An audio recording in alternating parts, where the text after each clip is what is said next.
Ready, start. Mahatma Gandhi, who had anticipated all this, thought that this system of education, which is so expensive, would not do if education was to be brought within the reach of every Indian, rich or poor. He therefore thought of a new system of education which has come to be known as basic education and which Indian and foreign educational experts have declared to be highly useful.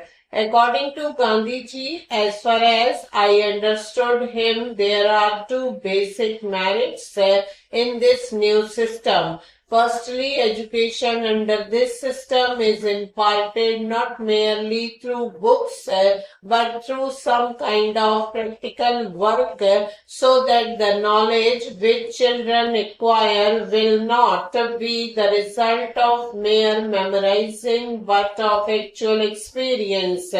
He thought, and some of the leading educationists were at one with him, that knowledge acquired in this way created a degree of consciousness, efficiency, and a feeling of self-reliance, all of which would come handy to one when starting life. Secondly, the other merit in this system, according to him, is that it brings education for all within the pale of practical possibility because the handicraft on which children would be working would bring some return in terms of money which would go at least in part to meet the expenses of their education.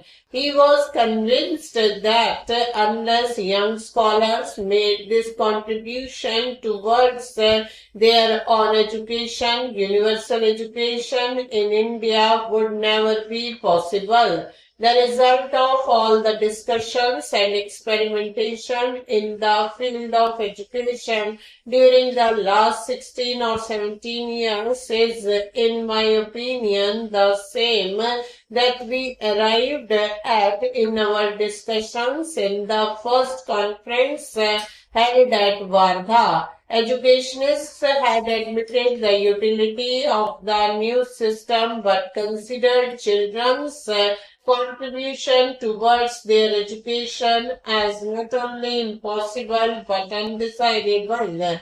Our experience, on the other hand, has demonstrated both the utility as well as the practicability of the system. My remarks are essentially with reference to primary and secondary education. Little has been done so far to apply this system to higher education.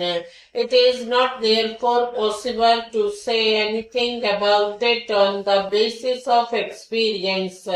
In spite of all that has been done in this field so far, it is a pity that this system has not received the encouragement which it deserved and which we could have given it after achieving independence from the British rule. As far as I can say, the reason is that although the utility of the new system has been proved, our faith in the old system of education remains unshaken. That is also why most of those who are engaged in the work of education have not given much thought to the new system. All that we can say is that even today the new system has not gone beyond the experimental stage. Our government has not decided to popularize it as a part of its constructive program, let alone doing anything practical for it. I know that in the various conferences we have had so far, resolutions have been adopted in favor of it, and government agreed that the new system should be adopted, but it has not been done. Consequently, educational institutions of the old type are daily increasing, and whatever budgetary provision government makes under the head education is spent mainly on keeping the old system of education intact. Naturally, the new system has received little encouragement. My own view is that unless fundamental changes are made in the current system, the sad state of affairs that we see today will become sadder. The feeling of discontent among the educated and their utter dissatisfaction with life will continue to grow. I would therefore urge that all those concerned with the education of children, our educationists, universities, and the governing bodies of colleges and schools, education ministers, etc., should give not only theoretical consideration to this problem, but do something practical to change the present system of education. Unless this is done, the problem would become more and more complicated. I am very happy that the Tamili Sangha has been carrying on its work undeterred by difficulties.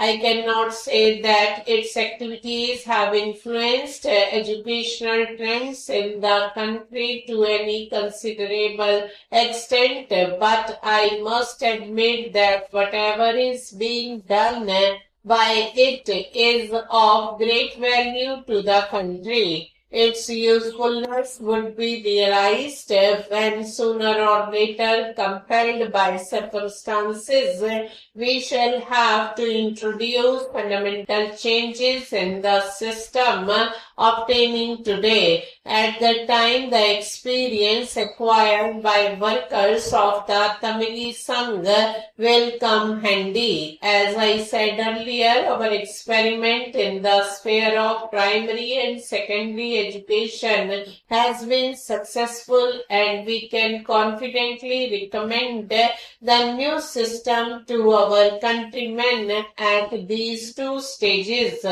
We cannot say the same respect of higher education in view of the inadequacy of our experience. Therefore, I attach great importance to your work. I hope the unfavorable atmosphere will not detract your workers and they would continue to do their job. Stop.